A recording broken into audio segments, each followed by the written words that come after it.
50, 60, 70. ఇన్ని డబ్బులు ఎక్కడిది ముచ్చా నీకా? బీరువాలో దొరికింది. మీ ఇంట్లోనే దొంగతనం చేసేది స్టార్ట్ చేసేసినవా? నేను మా ఇంట్లోనే దొంగతనం చేసేంత ఎదవను కాదు. మరి ఇంకెక్కడిదా డబ్బులు? మీ బీరువాలోది. అయినా మా బీరువాకి తాళం వేసినేనే.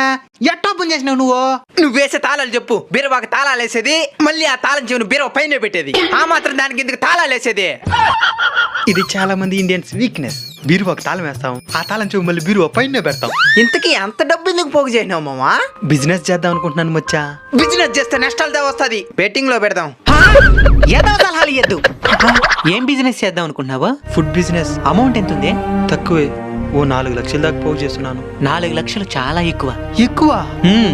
గ్రామీణ హోమ్ ఫుడ్స్ వారు 3.5 lakhs కే ఫ్రాంచైజీ ఇస్తున్నారు. ఈ ఫ్రాంచైజీ తీసుకోవడం వల్ల నాకు వచ్చే బెనిఫిట్స్ ఏంది? 1 కాదు 2 కాదు, దాదాపు 6 బెనిఫిట్స్ నువ్వు పొందొచ్చు.